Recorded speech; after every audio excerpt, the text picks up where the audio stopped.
Welcome to the deep dive.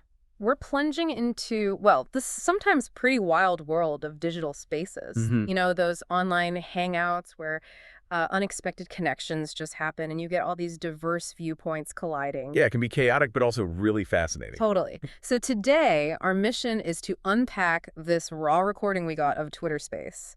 It was hosted by Alberto Daniel Hill, Okay. but we're not just going to summarize, what they talked about, which was a lot. We want to really dive into the interactions Like themselves. the dynamics between people. Exactly. Analyze the psychological profiles maybe that kind of emerge and really look at the credibility of the participants. That's interesting. So how people come across online.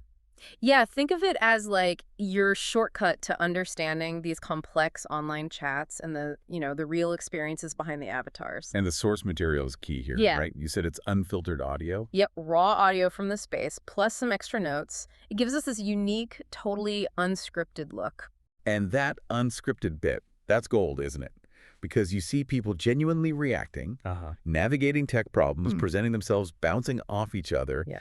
It's like an organic snapshot of how credibility works online. You just don't get that from a polished interview. Exactly right. And like right off the bat, you hear it. Even in what seems like a simple digital meetup, the tech quirks, they really color the whole interaction. Oh, yeah, always. Alberto, the host, and others like Chassis, who also goes by T and Jane, they all had like significant audio glitches, people getting disconnected, Mm, trouble even seeing who's a co-host versus who's just listening, and Chassis's mic issues. That was like a running theme. right. It's a good reminder, isn't it, that even with these fancy platforms, basic tech stuff can still trip you up, sense Hmm. a certain vibe. It really does. And those tech frustrations, they can show how quickly trust gets shaky. Yeah, definitely.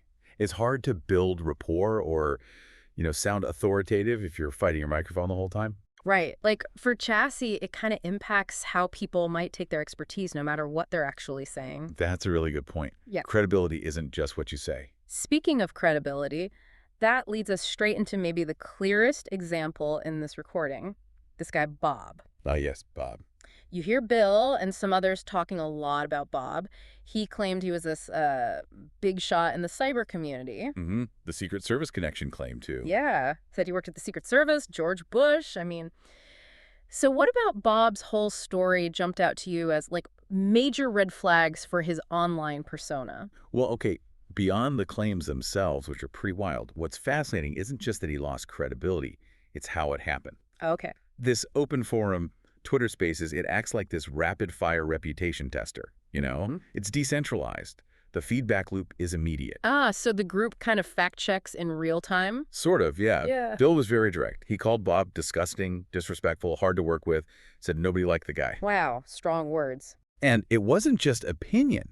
It was backed by shared stories, these inconsistencies, like him asking for money on Twitter for genius ideas and to save his house. Right, I remember that part. But then apparently losing the house anyway, even though Bill and Alex Hyde from Hack Miami saw his tech stuff, his schematics, and thought it was interesting. Well, stuff, they called it, but they couldn't get him to actually, monetize it properly. So the actions didn't match the talk. Not at all. Yeah. And that consensus built really fast. It shows the power of transparency in these spaces. It can just, boom, dismantle someone's digital standing way quicker than like old school reputation stuff. It's a pretty stark lesson, isn't it? Right. Build it up, tear it down, all in the open. Mm-hmm. So from digital drama and reputation, the chat then takes this really interesting turn into like personal consumer stuff, Right.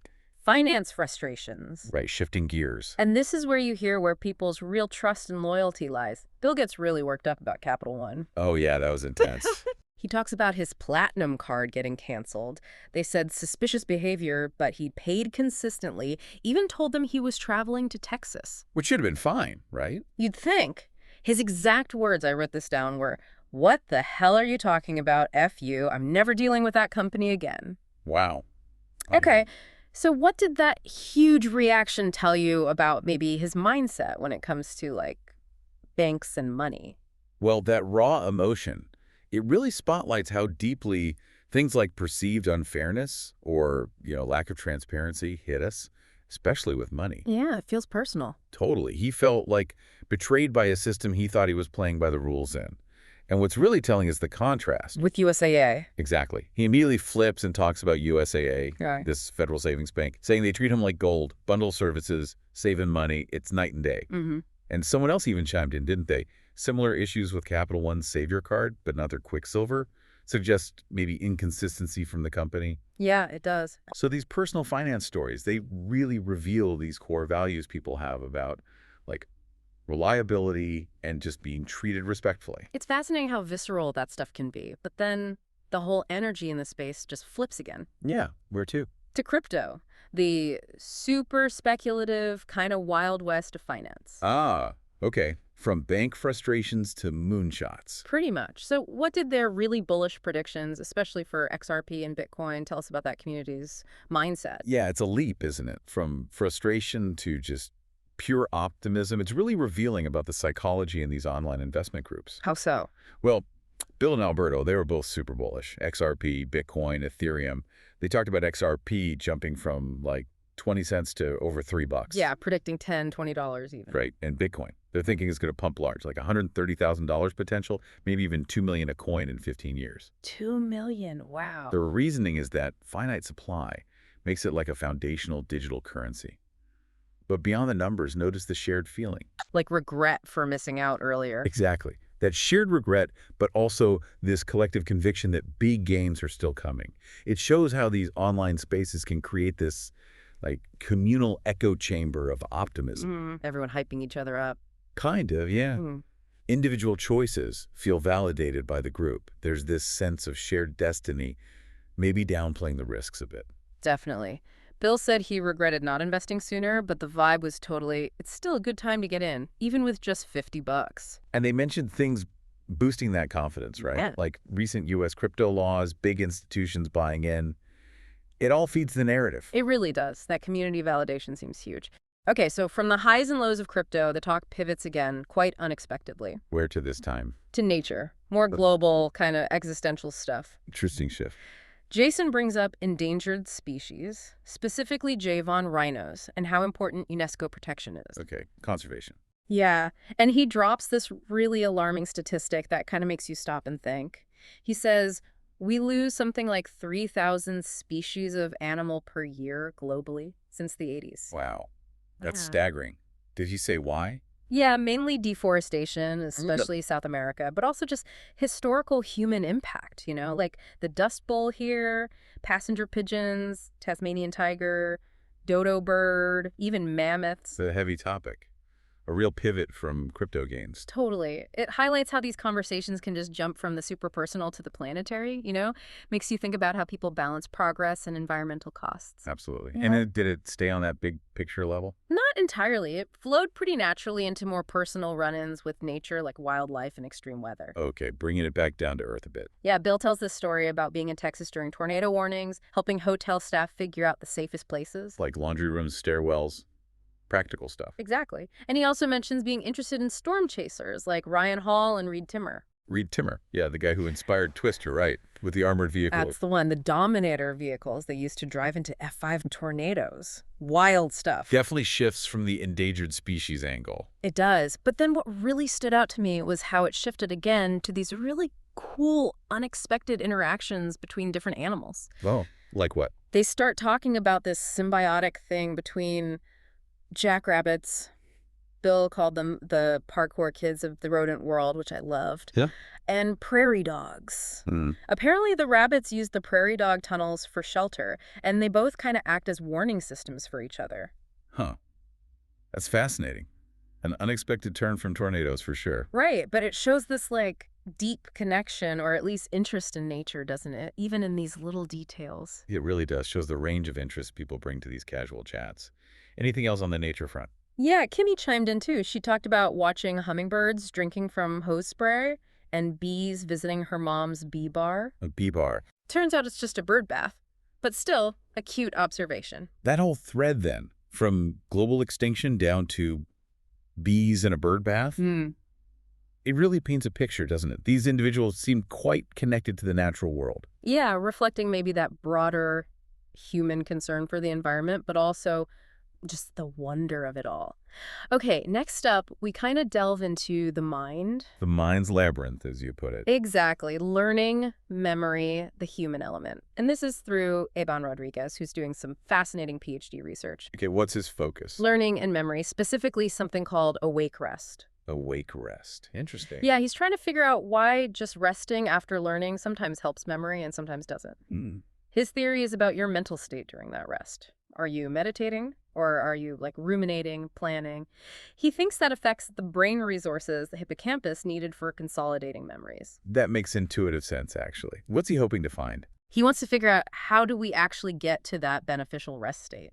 He also mentioned how habitual patterned activities like folding laundry or taking a shower can sometimes trigger insight experiences. Shower thoughts phenomenon. Basically, he's hoping for practical uses for students, adults, anyone trying to learn more. So what's the significance of him bringing this pretty specific academic topic into a casual Twitter space like this? Well, I think it just shows the diverse expertise floating around, right? And how naturally people share their passions, even complex ones. True. It also highlights how much we're still figuring out about optimizing our own brains. For sure. And then there was this really cool revealing moment. Oh, yeah. Eben finds out that the same Bill talking about Capital One and Bob is actually in a memory study at UCSF. No way. What are the odds? Right. It was this totally surprising personal connection right there in the middle of the science talk, really underscored that shared human experience thing. That's amazing. Did Bill say much about it? He confirmed it, yeah. And mentioned he refused a spinal tap for the study, which adds another little personal detail. Wow.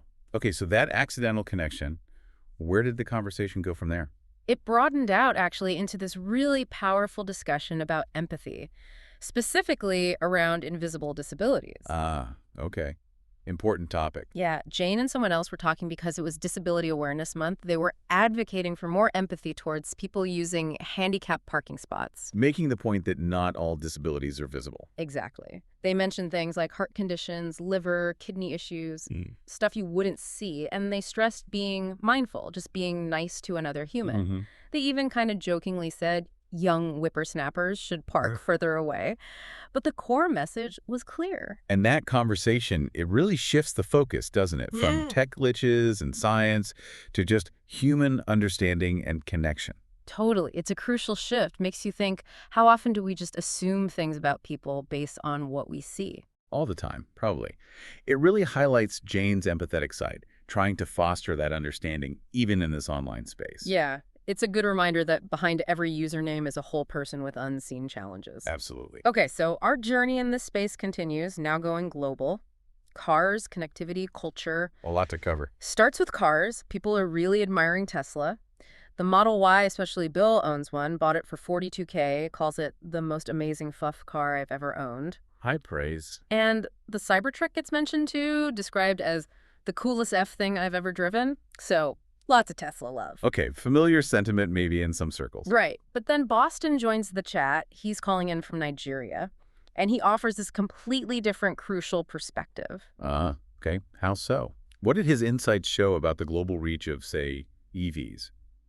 Well, his input totally reframed it. He explained that EVs like Teslas are just prohibitively expensive in Nigeria. Why? The exchange rate is nuts. Like $1 is 1,500 Nigerian naira. So owning a Tesla, less than 1,000 people in the whole country can manage it. Wow.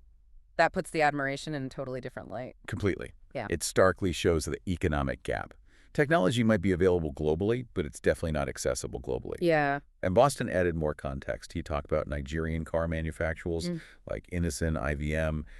They actually export their vehicles because they're too expensive for most locals, who also lack financing options. That's the complete opposite of how it works here. Exactly. It's an inversion.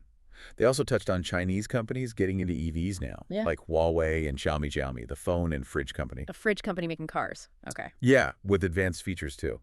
And Bill even threw in his own story about trying to get his Toyota Corolla fixed in Nigeria. Parts availability was a nightmare. Highlights those infrastructure differences. Owning a car is just a different ballgame. That whole segment really underlines the economic divide. Did it extend beyond cars? It did. Went straight into internet access. Boston called Starlink a potential game changer for Nigeria. But again, the cost. It's super expensive there, even though Americans might see it as more affordable now. He mentioned people actually sharing Starlink connections because the data is unlimited. Huh. That's smart. An adaptation to the cost. Yeah. And Aben chimed in, too, on a related tech note.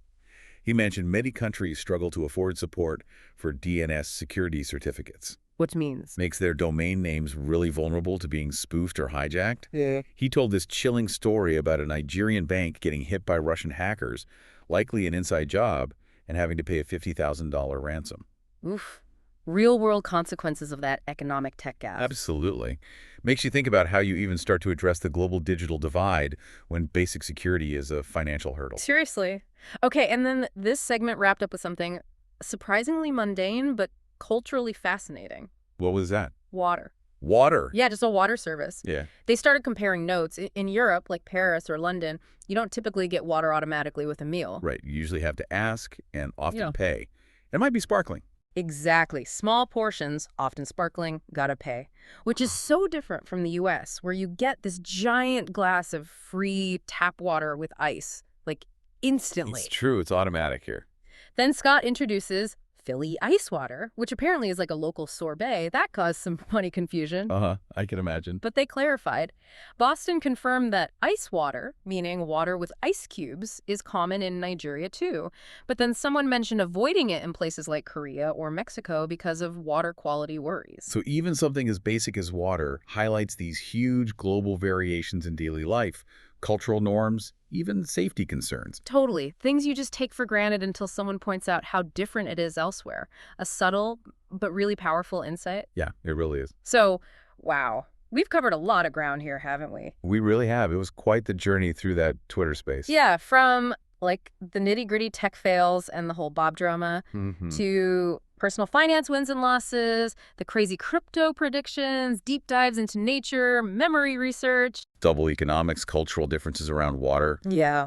Quite a range. And through it all, this deep dive, I think it really exposed not just the topics, but these fascinating individual profiles. Definitely. You get a real sense of the people. Bill's strong opinions and varied life experiences, Jane's empathy, Eben's academic side mixing with that unexpected personal link, Boston's vital global context. Right. And it shows these universal human things, doesn't it? Despite the messy tech or the miles between them, you hear people trying to learn, dealing with money, connecting with nature, just figuring things out. Exactly. And that's the unique thing about a raw recording like this from a Twitter space. Those layers, the experiences, the psychology, how people present themselves. Yeah. It's all just kind of laid bare in this unscripted way. It really is. So maybe something for you, the listener, to think about. The next time you're in one of these digital spaces, or even just listening in on a conversation online, maybe pause and think. Yeah.